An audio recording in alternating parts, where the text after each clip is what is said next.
اهلا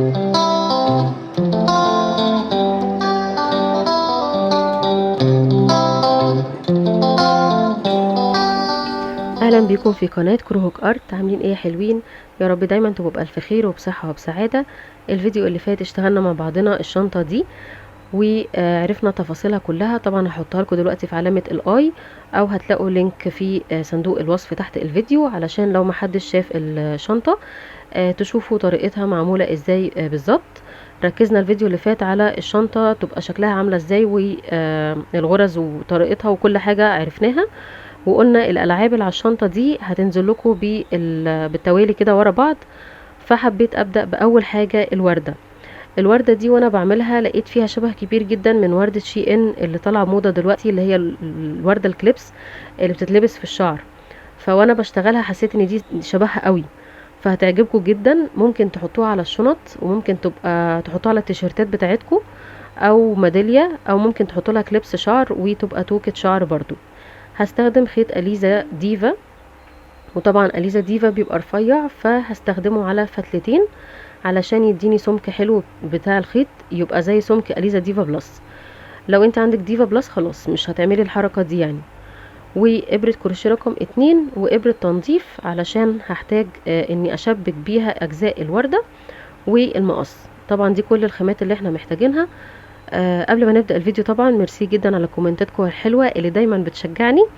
ومعاكم انا ندى عبد الحفيظ، ولو دي اول مره تشوفوا الفيديوهات بتاعتنا يا ريت تعملوا لنا اشتراك او سبسكرايب، وما تنسوش تدوسوا على الجرس على الكل عشان توصلكم كل فيديوهاتنا الجديده والحصريه. ويا ريت تعملوا لايك وشير علشان كلنا نستفاد والهدف يوصل من الفيديوهات. يلا بينا نسمي الله ونبدا كده مع بعض. هنجيب طرف الخيط كده اهو، ونحط الابره قصادها ونلف نص لفه كده اهو. دلوقتي عندي حلقه وهميه على الابره، هاخد الخيط وهطلع من الحلقة الوهمية دي علشان اعمل عقدة بداية. طيب هنبدأ نشتغل سلاسل. هنعمل 1 2 3 4 5 6 7 8. دول الاساسيين، وهزود رقم 9، دي هتبقى ارتفاع السطر. يبقى انا عندي 9 غرز. اول غرزة اللي هي رقم 9 دي مش هشتغل فيها، هشتغل في رقم 8 على طول. وطبعا وانا بشتغل في الحلقة الخلفية للسلسلة. هعمل اول حلقة غرزة حشو، هيبقى عندي حلقتين على الابرة. هاخد الخيط واطلع منهم مرة واحدة. هلف الخيط على الابرة وهروح على الغرزة رقم 2 اللي وراها، وبرضه هشتغل في الحلقة الخلفية. وعندي دلوقتي 3 حلقات على الابرة، هاخد الخيط واطلع منهم مرة واحدة، وعملت كده نص عمود. هنلف الخيط على الابرة وندخل في غرزة رقم 3، ناخد الخيط ونطلع. عندي 3 حلقات على الابرة، هطلع من اول حلقتين وبعدين هطلع من تاني حلقتين، وكده عملت غرزة عمود. هلف الخيط على الابرة مرتين، تمام. وهندخل في الغرزة رقم 4، هناخد الخيط ونطلع. هنطلع من اول حلقتين، وبعد كده من تاني حلقتين، بعد كده من تالت حلقتين. كده عملت غرزة عمود بلفتين، اتفقنا؟ طيب دلوقتي انا اشتغلت حشو، نص عمود، عمود، عمود بلفتين. هنلف دلوقتي، هننزل بقى تنازلي تاني اللي احنا عملناه كله. هنلف على الابرة خيط مرتين، وهنطلع من اول حلقتين، تاني حلقتين، تالت حلقتين. علشان كده احنا بنعمل غرزة عمود بلفتين. هنلف الخيط على الابرة تاني، وهروح للغرزة اللي وراها. هناخد الخيط ونطلع.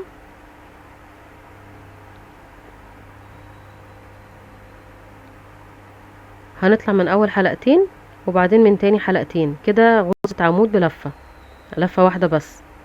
طيب لفينا الخيط على الابرة كمان مرة، وهروح على الغرزة اللي جاية دي، هتبقى الدور على غرزة النص عمود. طبعا هناخد الخيط ونطلع من ال3 حلقات مرة واحدة.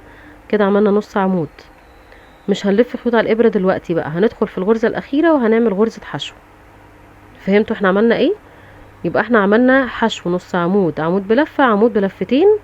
دول 4 غرز اهم. ورجعنا تاني عكسهم بقى، عمود بلفتين، عمود بلفة، عمود نص عمود، بعد كده حشو. طيب في الغرزة الأخيرة من الحشو دي هعمل حشو كمان مرة. وحشو مرة كمان، يبقى عندي غرزتين حشو زادوا على الحشو الأساسية، يبقى 3 غرز حشو في الغرزة الأخيرة دي. وهبدأ اتنقل للناحية التانية وهعمل نفس الخطوات اللي انا عملتها بالظبط كده. عملت غرزة حشو، في الغرزة اللي بعدها هعمل غرزة نص عمود اهي، هتلاقوا حتى نص عمود تحت، هتعملوا نص عمود شبهه فوق. هنطلع من ال3 حلقات مرة واحدة. دلوقتي الدور على مين؟ على غرزة العمود بلفة، فهنلف الخيط على الابرة مرة واحدة، وهنيجي على الغرزة هنلاقي تحت في غرزة العمود بلفة دي، فهنعمل زيها برضو. هنطلع من اول حلقتين بعدين من تاني حلقتين. طيب الدور دلوقتي على العمود بلفتين، فهلف الخيط مرتين على الابرة واشتغل اعمل عمود بلفتين. هطلع من اول حلقتين، بعدين من تاني حلقتين، بعد كده من تالت حلقتين. طيب هنكرر تاني نفس ال4 غرز دول بس تنازلي بقى. هنبدأ من العمود بلفتين،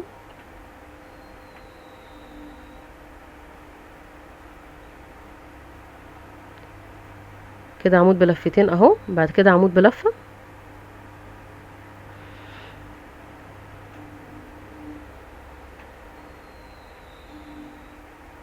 سحبت خيط واحد بس. هرجع تاني اظبطها تاني. دلوقتي العمود بلفة اهو،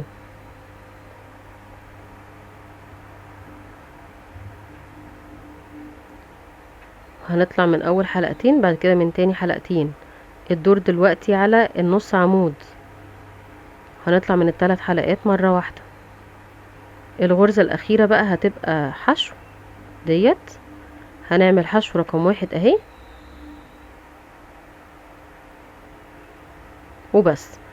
احنا بنعمل في ناحية واحدة بس 3 غرز حشو، اللي هي الناحية اللي هناك اللي من شوية عملنا فيها 3 غرز حشو، علشان دي اتنقلنا من الناحية الاولى للناحية التانية.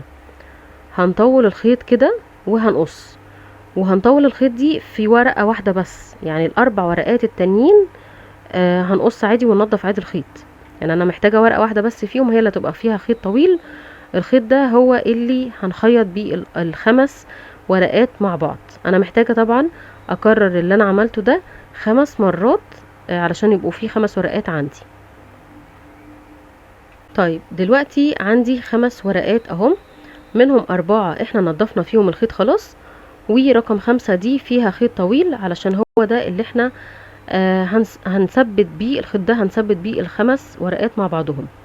الورقة الاولى دي همسكها كده بالطريقة ديت. هنجمع دلوقتي كل الورقات دي مع بعض بقى. هندخل هنا في غرزة الحشو دي، ونبدأ نجيب ورقة من الورقات اللي تحت، هنحطها بالطريقة دي كده. بصوا ورا بعضها، يعني هتبقى واحدة ورا التانية. الوردة دي انا ثبت على السيف بتاع فيه. بصوا اختلاف ما بين دي ودي، هنا في حتة باينة كده، انما الوردة التانية متبططة. لو انت اشتغلتي هنا على الغرز بتاعت السلسلة نفسها هتطلع مبططة شبه الوردة الاولانية اللي انا وريتها لكم. علشان تطلع ليها صور وليها شكل كده بنشتغل هنا في الحتة دي بالظبط في نص الورقة، يعني بندخل بالابرة كده وبتشتغلي على غرز السلاسل اللي في الظهر، مش السلاسل اللي قدامك ديت.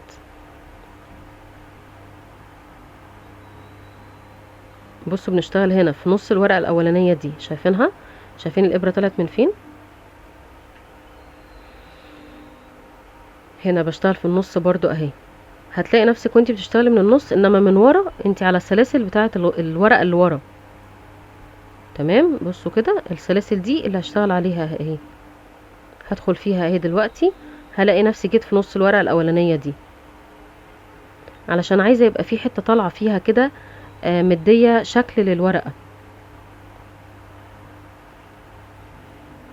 بصوا هتبقى كده، الحتة دي انا عايزاها تبقى طالعة، مش عايزاها تبقى متخيطة ومتبططة مع بعضها كده، لا مش عايزة الوردة تبقى نايمة كده، انا عايزاها تبقى مجسمة شوية. فهنسيب طرف الورقة الاولانية اللي طالعة من فوق. هوريها لكم تاني دلوقتي اهي. بصوا الطرف ده انا عايزاه يبقى طالع كده. كده انا ثبت اول ورقتين مع بعض. هنرجع تاني كده في ظهر السلاسل دي، او ظهر العواميد، سوري، ظهر الغرز العواميد اللي في الورقة التانية، وهنطلع كده من النص، يعني هتبقى ده نص الوردة بقى اللي احنا شغالين فيها. هنجيب ورقة تالتة، وكده الورقة رقم 2 بقت فوق الورقة رقم 3. تمام. هنبدأ نخيط بنفس الطريقة، هتبقي ماشية في نص الورقة رقم 2، انما ماشية على السلاسل بتاعت غرز الورقة رقم 3 اللي ورا. السلاسل دي اللي انا هشتغل فيها اهي، ونبدأ نثبت الورق مع بعضه.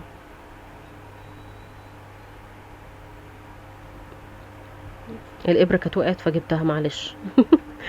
نكمل كده.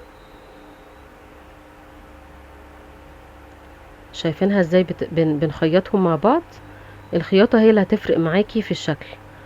الورقة الاولانية دي او الوردة الاولانية انا خيطت الورق كله عادي من ناحية السلاسل، فلقيتها بططت وبقت شكلها مش حلو. فلما جربت اني اعملها مجسم لقيتها شكلها احلى بكتير. فدي طريقة الخياطة بتاعتها، ان احنا بنخيط من نص الورقة اللي طالعة فوق او قدامي دلوقتي، انما من ورا عادي انا بخيط على السلسلة بتاعت الورقة اللي ورا. مش عارفة انتوا فاهميني ولا لأ، بس يا رب اكون انا بحاول افهمها لكم. اهي شايفين انا عايزة السلسلة اللي قدام دي تبقى هي اللي طالعة لفوق كده او مجسمة. هنرجع تاني نودي الابرة لورا، ونمشي في غرز العواميد اللي ورا دي علشان نجيب الابرة في نص الوردة تاني، ونبدأ نشبك الورقة رقم 4 وكمان الورقة رقم 5 بنفس الطريقة. بس الورقة رقم 5 دلوقتي هوريها لكم تتعمل ازاي عشان نقفل الوردة. كده ال5 ورقات بنفس الطريقة، وسايبة الحتة المجسمة اللي انا قايله لكم عليها دي اهي علشان تبقى شكل الوردة مجسمة. طيب الورقة رقم 5 بنشبكها ازاي بالظبط علشان تبقى شكلها متناسبة الوردة مع بعضها؟ لو قفلناها كده هتبقى باينة، فاحنا عايزين شكل كده بتحاولي تظبطي بنفس الطريقة كده اهو. هنا الورقة دي فوق دي، والورقة دي فوق دي، والورقة دي فوق دي، والورقة دي فوق دي. طيب احنا محتاجين بقى رقم 5 هتبقى دي فوق دي برضو، يعني محتاجين برضو نفس الشكل نحافظ عليه. هتعمليها كده اهي بالطريقة دي بالظبط، شايفينها؟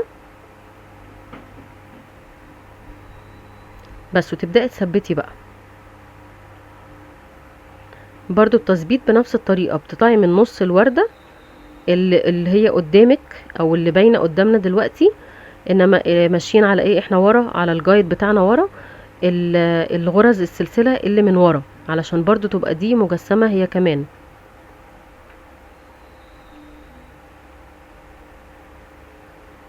اهي بنفس الطريقة. بصوا بتلاقوا الابرة حتى طالعة من نص الغرز بتاعة الوردة او الورقة اللي قدامك اللي انت شغالة فيها دي.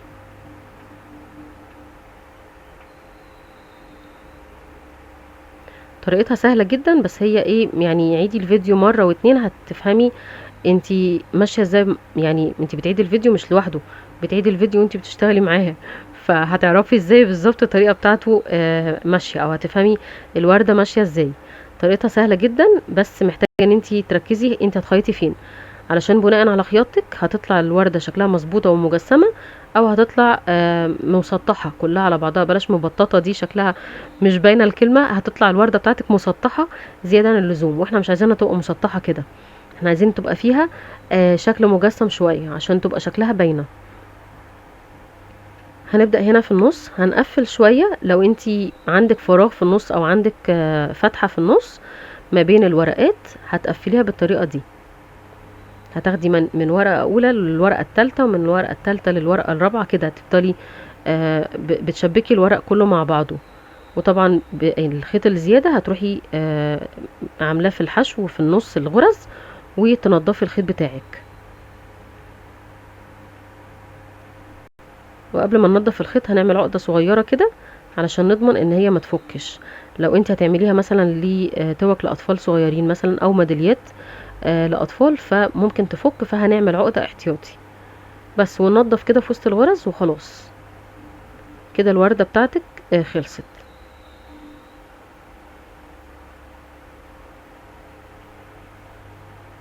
بس، ونقص الزيادة دي وخلاص كده. باقي خطوة التلوين هوريها لكم دلوقتي. يا رب اكون قدرت بس ايه اوصل لكم الفكرة بتاعتها بالظبط عاملة ازاي. هي الغرز بتاعتها سهلة جدا، الفكرة كلها في ان انت هتجمعي ازاي الورق ده مع بعضه وتبقى شكلها مجسم بالطريقة دي.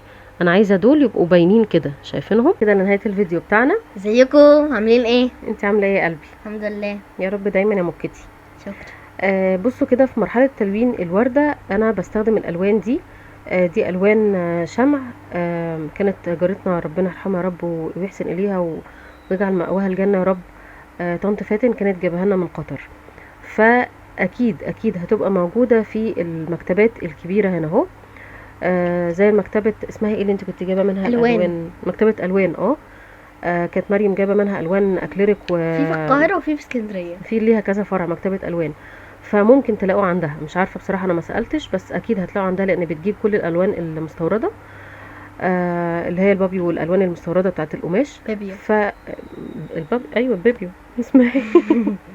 فهتلاقوا اكيد عندها الالوان دي، الوان شمع طريه جدا وبتنفع للقماش. انا دايما بستخدمها في تلوين الاميجرومي والحاجات دي، او ممكن نستخدم حاجه تانية ميمي بتحب جدا تستخدمها، الاي شادو. ايوه. هي بتحب تستخدم ممكن الاي اي شادو على ميك اب الالوان. برضو. اي ميك اب، ما هو الوان الاي شادو كلها بالوان. ممكن اي شادو، ممكن بتاع الخدود. الروجاجو بتاع الخدود، صح. ممكن اي حاجه تلون معاكم، المهم تبقى الوانها واضحه وحلوه كده. بحب الالوان الشمعي دي علشان تبقى ثابته على القماش. كده احنا خلصنا الورده، ويا رب تكون عجبتكم، وهستنى كومنتاتكم في التعليقات تحت الفيديو. متنسوش اللايك. باي باي باي. باي.